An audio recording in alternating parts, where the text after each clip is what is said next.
Chippy Moment.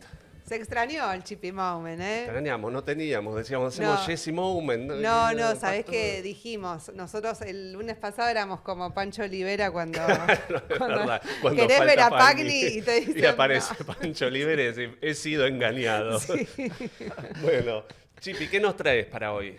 Han empezado las reuniones de comités que estamos impulsando alrededor de una carta, una declaración que firmamos con Miriam Brema, con Nicolás del Caño, con Alejandro Vilca, con distintos intelectuales, referentes, donde parte de la discusión que empezamos cuando comenzó a salir Miriam en las encuestas, ¿no? A aparecer con buena imagen, y ahora encuestas de opinión, y están las últimas que le dan ya una intención de voto del 14,6, la última encuesta de tendencias, muy importante. Y desde un principio hemos discutido que eso se tiene que transformar en organización, ¿no? Miriam lo dijo en el discurso de Ferro, después en Jujuy, estuvo el sábado en Neuquén en un gran acto. Impresionante. Con 1.500 personas, el acto más grande que ha hecho la izquierda en el Alto Valle, de Neuquén y Río Negro. Así que, pero que eso se tiene que organizar. Y las reuniones de comité han empezado a hacer eso, ¿no? A debatir, van a realizarse otra el sábado 13, hay otras el viernes 12, bueno, y el 18, el 20, pero han empezado las primeras reuniones y acá hay algo muy importante para pensar, porque el día domingo sale una nueva entrevista a nuestro compañero Emilio Albamonte que señala algunas conclusiones que me parece interesante refrescar y tener en cuenta. Lo primero es que no es la primera vez que la izquierda aparece con la posibilidad de emerger, ¿no? Si tomamos de la dictadura para acá. O sea, si tomamos de la dictadura para acá, según cómo lo tomemos, podemos decir 2 o 3 momentos, ¿no? Un primer momento donde esa emergencia la lidera el viejo movimiento del socialismo, y en particular en un momento que lo hace con una estrategia equivocada, que era la alianza con el Partido Comunista. Esto situalo en años. 1989, 1991.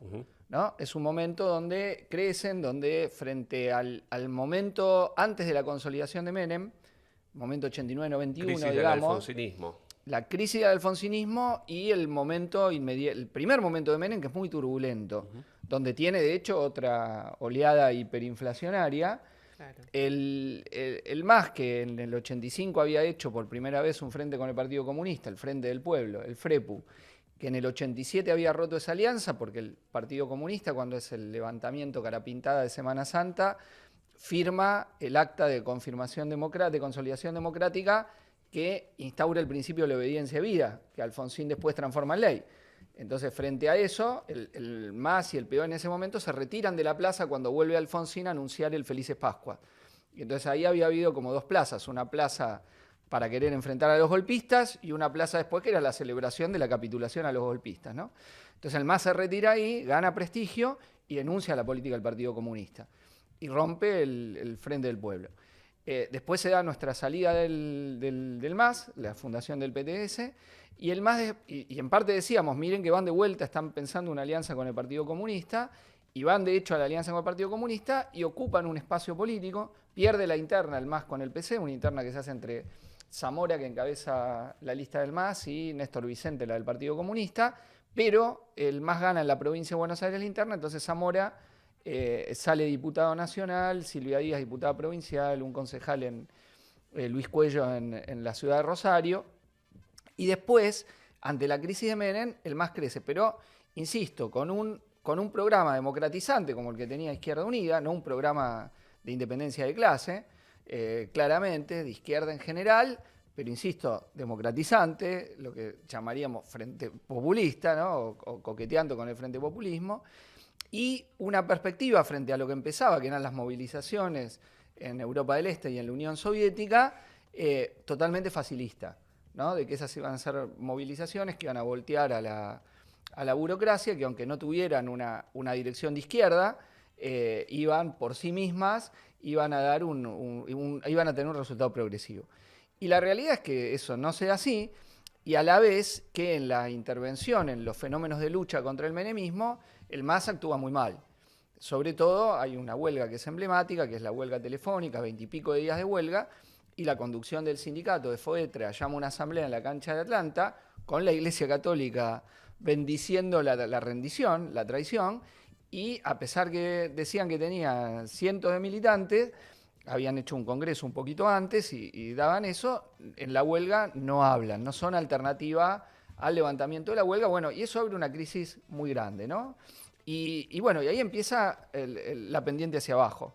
Venían de haber hecho un acto también con una orientación malísima que fue la Plaza del No, donde le dejaban la silla vacía a Freddy Storani y a Zulu Baldini, que venía de traicionarla. Contá un poco por qué era la Plaza del No. Porque Neustadt había llamado a una movilización, que era la Plaza del Sí, con Barrio Nuevo, en aquel momento, que era la Plaza del Sí a las privatizaciones, muy con el discurso parecido al de Milei ahora, Claro. neoliberal, meritocrático. Sí, el neoliberalismo etcétera. era. Sí, era la Plaza del Sí. Entonces hacen la Plaza del No, pero que la hacen, digo, dejándole en el palco una silla a Freddy Storani, que era de la UCR, y a Saúl Ubaldini, dirigente de la CGT, que venía de traicionar la lucha contra las privatizaciones, donde, lo recuerdo como si fuera el día de hoy, una enorme movilización en Plaza de Mayo, en Plaza Congreso, perdón, donde están todos los sectores estatales en huelga y le gritan a Ubaldini, olele, olala, ahora todos juntos, la huelga general, y Ubaldini dice, vamos a convocar a la huelga general en el momento oportuno. Bueno, todavía estamos esperando el momento oportuno de la huelga general,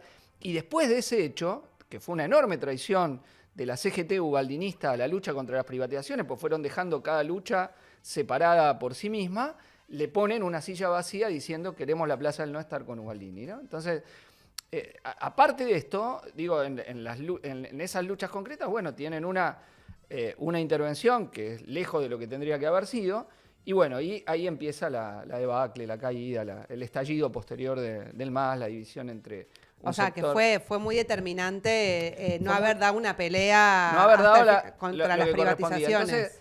Entonces, parte de lo que tenemos nosotros que construir es para no hacer eso. O sea, tiene que estar ligado a la intervención en la lucha de clases, lo que hagamos, a que la fuerza que pongamos en movimiento sea una fuerza capaz de intervenir en los distintos conflictos, no solo los conflictos sindicales de los trabajadores, reivindicativos, sino de todos los sectores en lucha, el movimiento de mujeres, por ejemplo, ahora que veníamos hablando de lo de Bolivia, tener la capacidad para intervenir y repudiar la represión y si hay el estado de excepción en Bolivia y movilizarnos a favor de los trabajadores.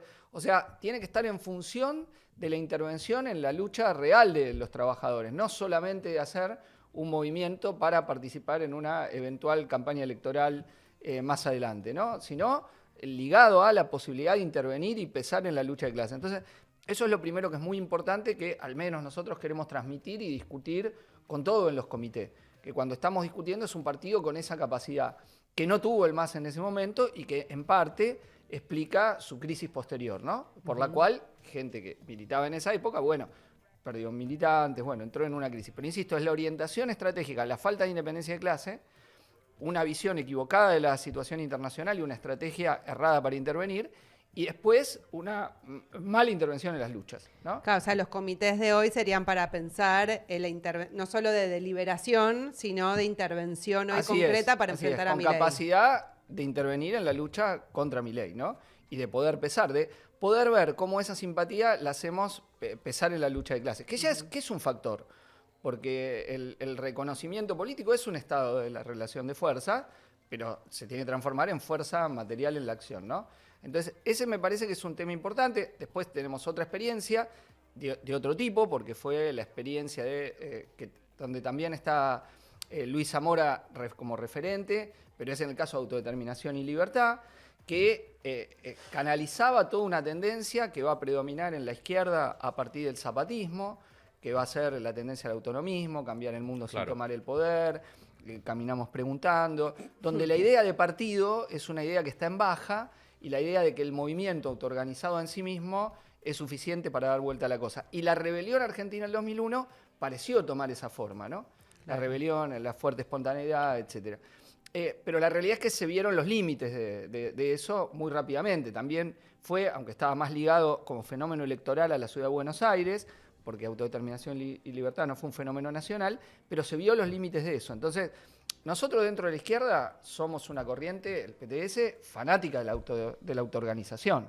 O sea, creemos que ese aspecto hay que desarrollarlo con todo y que parte de lo que hay que discutir en los comités es cómo ante cada lucha, cada sector que tiene que pelear, cada reivindicación, hay que impulsar la coordinación, la autoorganización por abajo, desarrollar, y eso tiene que ser organismos, buscar el frente único, todo eso a morir.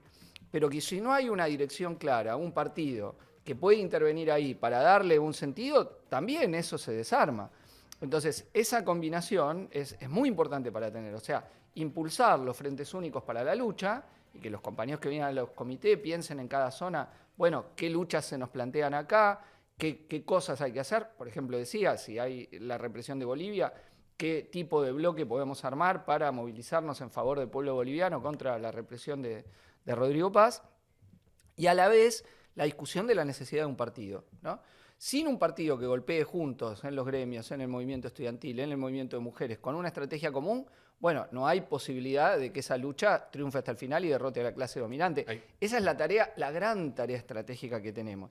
Y bueno, y esa es parte de los debates. Sí. Porque hay parte del debate con la izquierda, que está un poco en la entrevista con Emilio, hay compañeros como del MST que también han planteado como una opción un partido de tendencias, que como que son muchos partidos dentro de uno, pero que para la acción tiene sus límites por esto que discutíamos. Sí, eso surgieron sobre todo a mediados de los 2000, ¿no? Una serie de movimientos o partidos que planteaban como una virtud la coexistencia de distintas tendencias en su interior. Y ahí tenés dos ejemplos. Uno es el PSOL brasilero, claro, y otro es el nuevo Partido Anticapitalista de Francia. Que bueno, que el problema que tiene es que es más o menos como es el FITU ahora, que somos 4 partidos, que nos ponemos de acuerdo y es muy positivo en la agitación electoral en común, que eso ha permitido a la izquierda anticapitalista y socialista construir un espacio en la política nacional, y eso ha sido muy importante, pero los 4 partidos no necesariamente tenemos políticas comunes. O sea, nos ponemos en común para intervenir en las campañas electorales, algunas declaraciones que sacábamos, tomas de posición, pero en la lucha de clases no es que tenemos reuniones, congresos comunes donde se vota una línea y otra. Entonces, ahí es una debilidad. Un partido de tendencia sería más o menos eso, solamente que institucionalizás una dirección y listo, porque no hay, si es de tendencia, no hay obligación de la tendencia que pierde a seguir la política de la mayoría. Claro. Y eso en la lucha de clases no sirve. O sea, para la lucha de clases, la fórmula que usamos los partidos revolucionarios siempre es centralismo democrático, deliberación democrática en la acción, deliberación democrática en el debate, che, ¿qué vamos a hacer frente a esto? Pero una vez que votamos mayoría y minoría, unidad en la acción. Eso en otra cosa es la fórmula de centralismo democrático.